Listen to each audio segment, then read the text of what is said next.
Mumbai city में trains या buses में या फिर भीड़भाड़ वाली जगहों पर से मोबाइल स्नैचिंग या फिर मोबाइल थेफ्ट जो होता है, इस पे यूनिट 6 की टीम काम कर रही थी। यूनिट 6 को एक इसी केस में एक पुख्ता जानकारी मिली थी कि शिवाजी नगर के एरिया में से एक घर में ये सब चोरी के मोबाइल्स रिसीव किए जाते हैं और रिसीव किए गए मोबाइल्स को आगे डिस्पोज़ किया जाता है। तो इसी इंफॉर्मेशन के आधार पर वो प्रीमाइसेस रेड किया गया।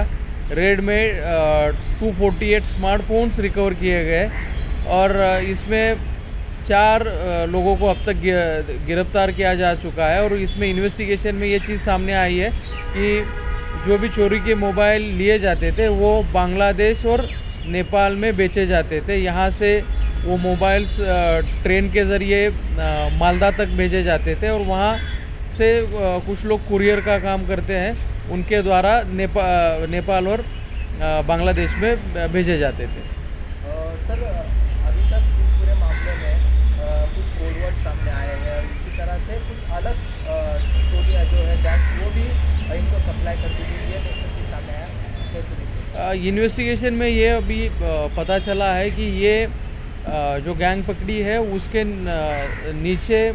निचले स्तर पर और भी कुछ लोग काम करते हैं। जैसे चोरों का अगर ग्रुप रहेगा उनसे जो मोबाइल्स खरीदते हैं उसको मालखाऊ करके बोलते हैं। उसके नीचे जो मालखाऊ रहेगा उसके निचले स्तर पे जो काम करता है, यानी कि एक्चुअल जो फील्ड पे चोरी करता है, उसको मशीन बोला जाता है। तो ऐसे अलग अलग ग्रुप्स इस ग्रुप से अटैच्ड है, ऐसा दिख रहा है। सर, इस तरह के मोबाइल फ़ोन टेररिस्ट एक्टिविटी में यूज़ किए जा सकते हैं क्या, या कर चुके हैं, ऐसी कुछ जानकारी सामने आई है? अभी ये तो हम बोल सकते हैं कि ये गैंग अभी 6-7 साल से एक्टिव थी।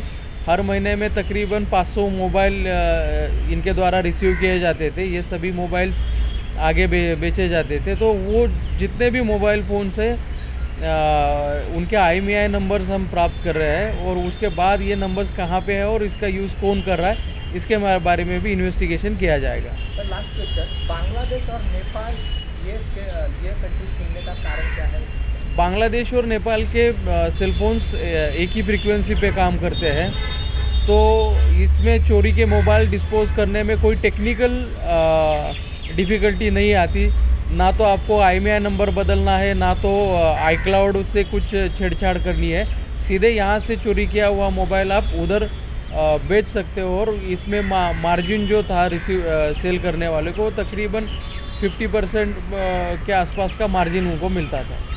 और सर, ये जो पैसा चोरी होता था, उनको जो चोर चोरी करते थे उनको पैसा किस तरीके दिया जाता, क्या उनको सैलरी रखा गया था?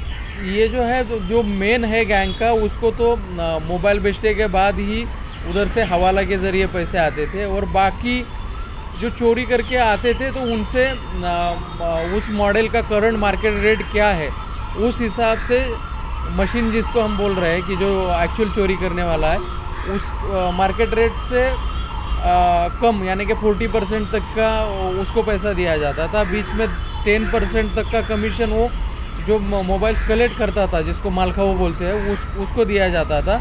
और बाकी ऊपर का जो मार्जिन है जो वहाँ पे बांग्लादेश में बेचने के बाद जो मिलता था, वो बाकी ये रिसीव करने वाली गैंग है उनको मिलता था।